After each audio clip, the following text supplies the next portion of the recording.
أعزائي طلبة المرحلة الثالثة قسم هندسة الطب الحياتي، مادتنا هذه الليزرات الطبية.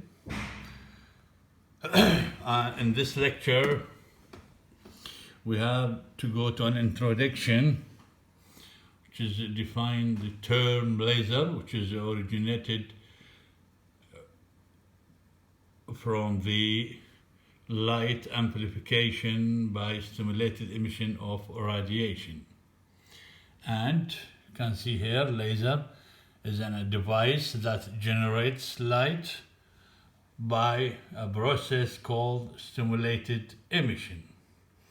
And also you can see laser has become a valuable tool to a variety of fields, starting with medicine to communications.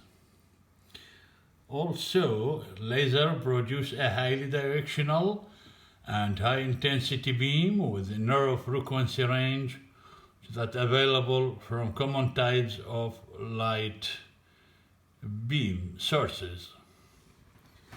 So you can see here laser is a light source, but it is very much different from many traditional sources. And you can see here the differences between the normal light source and the laser light.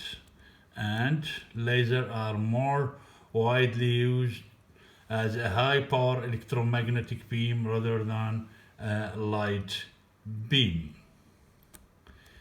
You can see in this figure, which is in 1960, the first laser, ruby laser, was produced using a ruby crystal as the amplifier and the flash lamp as the energy sources.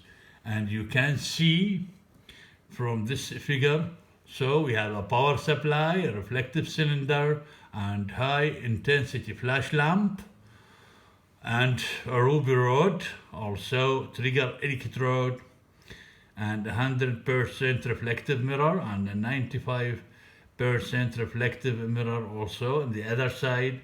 And you can see the laser output. Quantum behavior of the light. In 19, Max Planck proposed that the light consists of a discrete bundles of energy, and this amount of energy of each bundle is h nu, and these bundles of radiant energy called quanta. In 1905, Einstein gave the name photon to the quantum of light energy, and a photon represents an energy which is E equal to an h nu.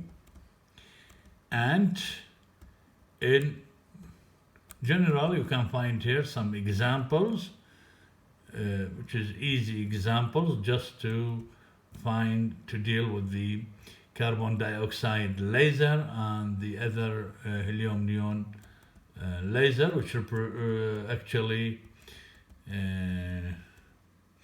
represents the easy calculation related to those lasers.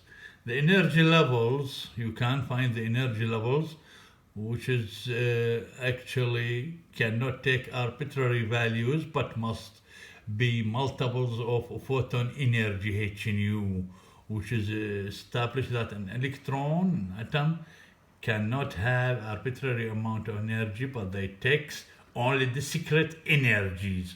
This is a consequence of Bohr's postulate of permitted orbit, which is already, we know it as a Bohr theory. And you can see here in this figure the energy level are schematically represented by horizontal lines drawn to an energy scale. For example, electron orbits and the corresponding energy levels of the hydrogen atom are shown in this figures here, and the atom is in its lowest possible energy level when the electron is in innermost orbit, closest to the nucleus. Then the atom said to be in a ground state.